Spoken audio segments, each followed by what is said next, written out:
As you get further and further up the hat, the opportunities for popping in decreases and popping in motifs become slimmer and slimmer. So I'm just completing a 4-stitch wide motif here, and I'd really like to make a decrease before I get to the side of this group of stitches. I could make it with those 2 stitches, and then I'd probably end up making another one almost next door. But one sneaky little trick that you can use is to actually make a decrease with the last pair of the pattern. So I want to do a left slanting decrease so that the black stitch ends up on top of the green one. And this is actually a colour change row.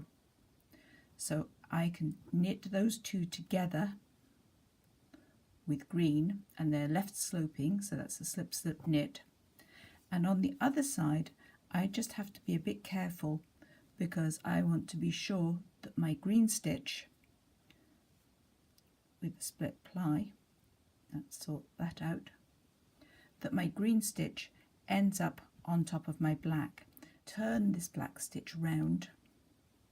My green one is correctly oriented, and now I can work those together in black because this is a colour change, and then it's a really good idea to check the result.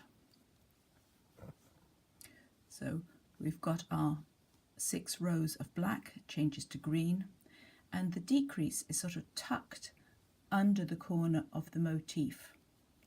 We'll take another look at that on the next motif, as there's rather a lot going on there.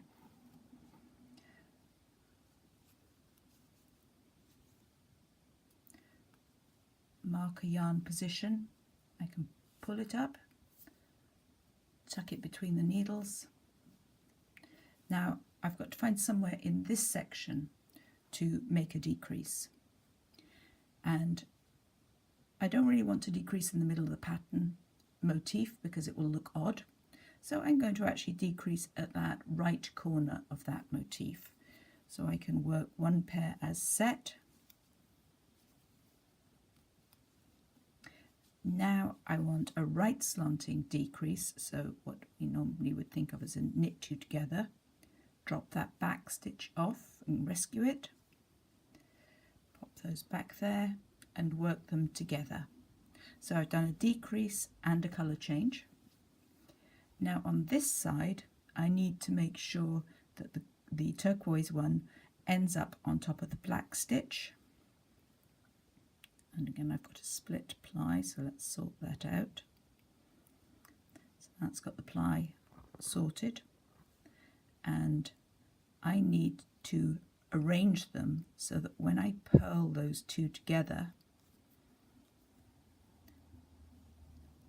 they are going to slope in the appropriate direction with the green stitch on top, so it doesn't interfere with the motif. So that's a way of sneaking in decreases, allowing you to scatter them around. And I've started putting in 3-stitch motifs already.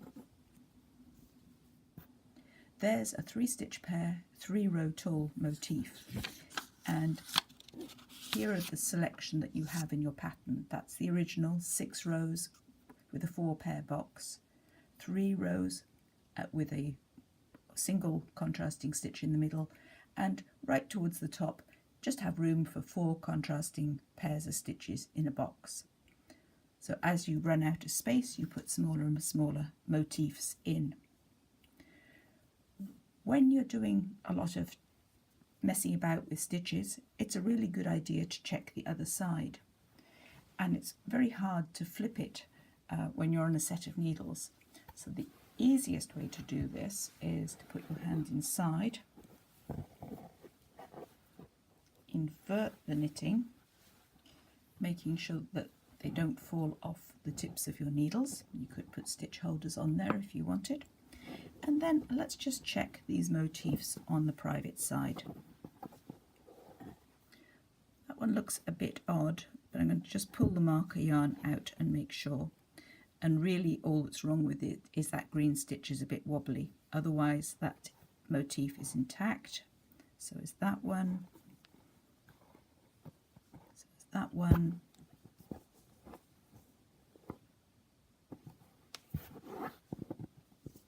just a quick run round, and don't be scared to look inside your knitting as you work. And any of these that aren't entirely pretty, or if you found a mistake that you're not comfortable going back to, simply leave it, and there's always duplicate stitch. So everything looks good on here, and now I can flip the knitting back again and continue up to the crown.